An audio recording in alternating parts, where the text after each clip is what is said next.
DJ Clark Kent has passed away, and the sneaker community mourns. We're going to talk about his legacy this time on Fire Footwear.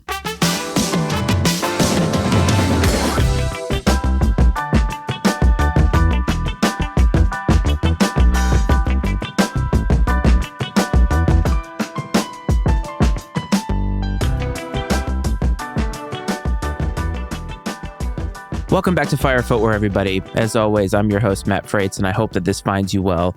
I do want to thank everybody for their patience in keeping with this content. In case it can't be heard from the sound of my voice, I'm going through quite a bit in my personal life. My parents are 77 years old, and as you age in life, things happen. And unfortunately, I've been up in Massachusetts. I live in Virginia, and I've been up helping my dad out because honestly, he really can't take care of himself. So this has been a very trying time, and it has really thrown off my release cadence as it relates to the show and the other content that I do. And so I do apologize for that, but I do want to say thank you to everybody who has reached out, everybody who has sent kind words, because it means the world to me. And it is great to know that the sneaker community and the Fire Footwear community is still behind me, despite the fact that the content hasn't been as fruitful as it normally is. But we're here to talk about DJ Clark Kent. And a couple weeks ago, I think it was 3 weeks ago now, DJ Clark Kent passed away at the age of 58. And his passing has many in the sneaker community talking about his legacy. And legacy is very, very important in life. As we get to the end of life and as we get older, I think we start to think about what kind of a legacy do we have. And in the sneaker world and in sneaker culture, I think legacy is very important as well, because we like to put labels on people. A few weeks ago, I did an episode about Nigo, and I talked about how he was probably on a lot of people's Mount Rushmores, and that's about legacy. And really, legacy for DJ Clark Kent is complicated, not in a bad way, but because I think his legacy has had such an impact on the sneaker community that it's not easy to talk about in one fell swoop, but we're going to try anyway. Here's the thing about sneakers. Hip-hop and sneakers have really had a long-standing history dating way back to the 1970s, and sneakers are a lot older than Jordan Brand. I think a lot of people who are newer to the culture, because Jordans have been around for so long and because Jordans are so prevalent in the culture now, I think a lot of people don't know that before Jordan Brand, there was a rich history of sneakers. They just looked a little bit different. Pumas, Adidas, Asics, things like that. Things that are actually big now. So it really has come full circle. But artists started wearing sneakers as self-expression. I'm talking about hip-hop artists, focusing a lot on Adidas and a Puma and a Converse. All of this was pre-Jordan era, of course. In 1986, though, a lot of things changed, and that was when Run DMC was credited with really bringing sneakers into the hip-hop spotlight. Their song, My Adidas, sparked their deal with Adidas, and that was the first time that a hip-hop artist was partnering with a sneaker brand. Today, those types of collaborations, those types of partnerships are very, very common, but back in the day, it was not. So now enters DJ Clark Kent, and in the late 90s, going into the 2000s, he started to hit the hip-hop scene. And it was a little after this, I think, that he started to rise to fame. By this point, you got to think about sneaker culture now, talking about the late 90s, early 2000s. We're talking 10, 15 years of Jordan Brand history now. Michael Jordan is out of the league, or about out of the league at that point. He at least is past his prime, past the last dance, past all of the championships. And Jordan Brand is not this burgeoning brand. It is an established brand. And I think underneath all of that, the culture is building. The culture of sneakers is building in a way that, while it isn't in the main spotlight the way that it is today, it's something that if you know, you know. And I know that's a very common statement now with younger people, but it is true. Back in the day, if you were a part of sneakers, you knew. And if you weren't, you just didn't know. A lot of people saw sneakers as utilitarian. And even so today, I think a lot of people of a certain age, like my dad, for instance, doesn't understand having sneaker collecting. So as DJ Clark Kent is rising, his sneaker wearers start to become synonymous with his hip-hop style. And obviously his hip-hop style, all the gigs that he had, all of the parties that he DJ'd, things like that started to become synonymous with himself, and therefore sneakers became synonymous with him. And that's the way that we know him today, but he started in music. But you got to remember, the convergence of hip-hop and sneakers was really starting to become prevalent at that time. And over time, as sneaker culture grew, collecting became more and more popular. And DJ Clark Kent was really kind of the poster child for collecting in the early days. And as his collection became more public, I think that the idea of being a collector and really a curator of sneakers and sneaker history became really a pastime. And a lot of people collect today A lot of people collect out of just mass consumerism, but I think there are a ton of people, and I think it's Scott Collard on Instagram, a guy who always posts himself way when he was younger wearing a lot of these shoes. And that's really curation of history. Even though it's his own history, it's still curation of sneaker history, especially Jordan brand, and I do love that stuff. And I think that DJ Clark Kent, in a very public sense, is somebody who is known for sneaker history, sneaker curation. He really, if you think about it, was one of the first sneaker icons and possibly was the start of the documentation of sneaker history through collecting. The idea of sneaker culture at its core, and I think that it's different today, but I think as it was starting and back then, I believe the idea was that you wore sneakers because you wanted to be seen as cooler or more fly than somebody else. And it was to wear something that was going to get you noticed. For better or for worse, I think that's what it was all about.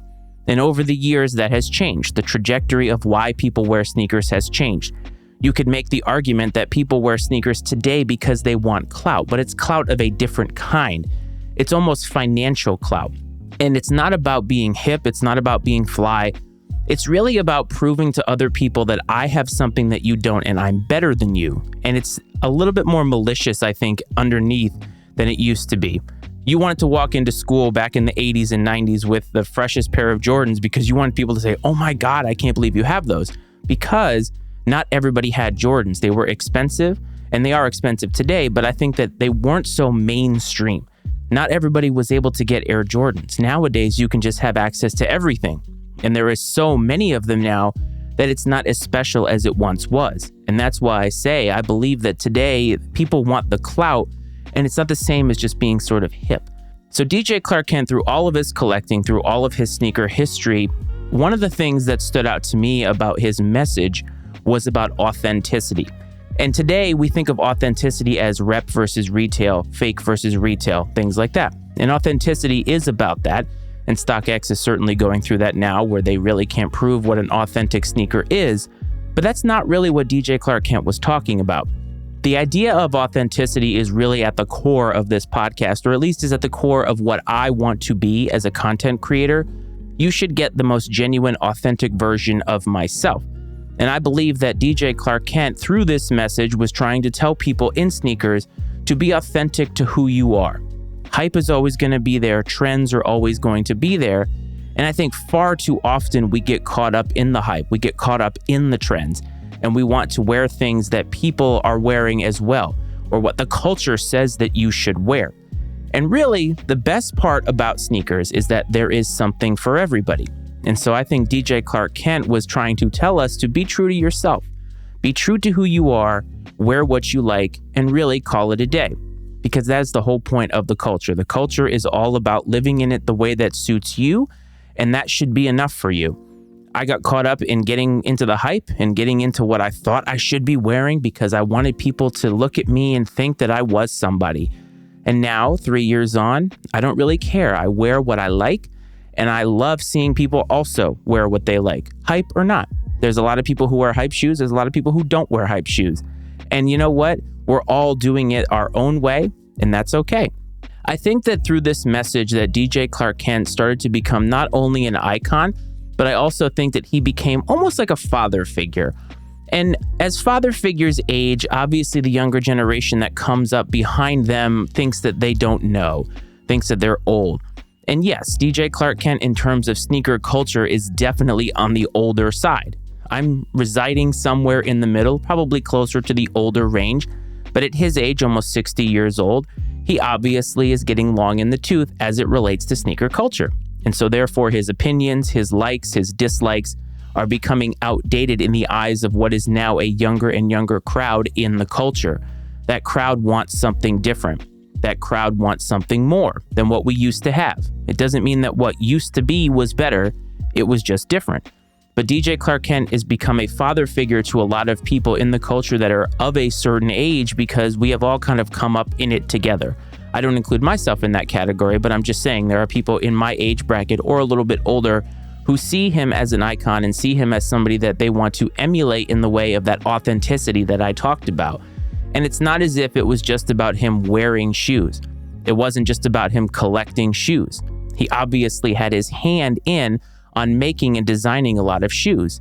And we're talking about the 112 pack, the elephant print, the neon details. These are iconic. Now you see these types of things all over the place, but back in the day, that wasn't always the case. These stand out. You know who they represent. Very similar to what Travis Scott reverse swoosh now. You know what that represents.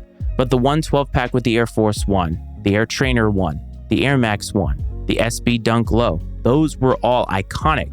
The Air Force One Black Friday, that's something that is also iconic. Even non-Nike silhouettes, Puma Clydes, Adidas Superstars. These are of old silhouettes that were predating Jordan Brand. He was trafficking in those as well. And while he wasn't directly related to this design, he did not have any input into the design. I think that his push of the LeBron 8 really helped the South Beach colorway to become one of possibly the most popular LeBrons of all time. And so like Nigo, DJ Clark Kent is an icon, and he possibly could be on the Mount Rushmore as it relates to sneakers specific. I did talk about Nigo being on the Mount Rushmore, but I think maybe it's more toward the streetwear side. We're talking about Bape now. I think DJ Clark Kent, though, is in a different stratosphere only because of the message that came with him. He was a very public figure, somebody who was still talking and working with Complex up until his death. And in death, DJ Clark Kent's legacy will remain as that father figure, and he will continue to be seen as an early influencer of sneaker collecting and curation. And this podcast, Fire Footwear, much like him, is about history. I want to keep that history alive because we're continuing to move forward at a rapid pace in this culture, but I want us always to remember where we started because it's very important. The history, while it doesn't need to be revered at all times, you should know it. You should want to know it, and you should study it because then when something comes out that maybe you think is whack, you can understand what it meant back in the day, and then you can make a choice as to whether you want it or not. You shouldn't necessarily always want to have things that we had in the past. Even Air Jordan Retros, the Black Cement 3, which we're going to talk about next week. You don't have to like them. You don't have to own them. But you should understand where they fit into the culture, and I think that's very important. And I think that DJ Clark Kent himself was very integral in making sure that history was a vital part of sneaker culture as we grew older. And before we get to the end of the episode, let's get to the release of the week.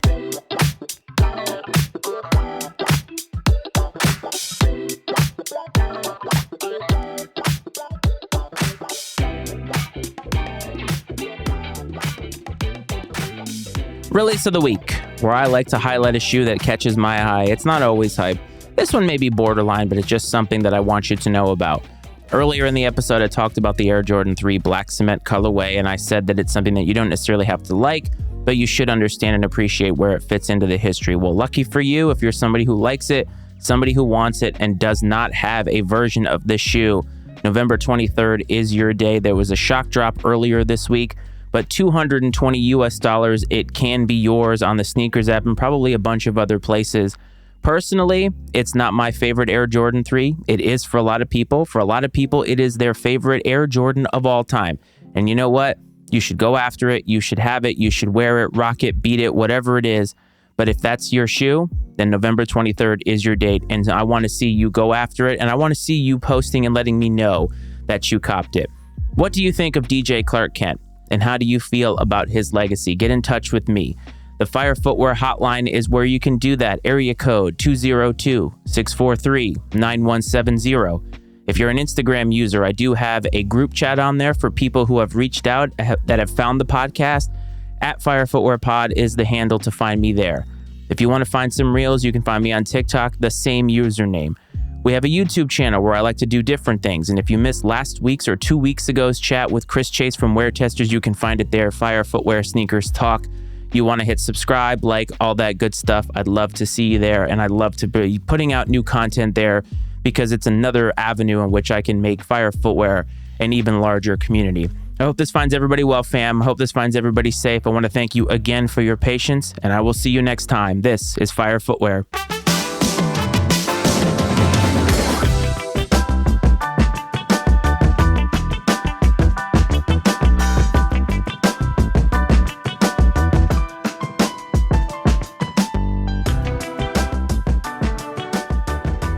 The opinions and viewpoints expressed on Fire Footwear are those of Matt Frates and his guests, and not necessarily those of the Matty Ice Media Network. Fire Footwear is exclusively owned by Matt Frates and is brought to you by the Matty Ice Media Network.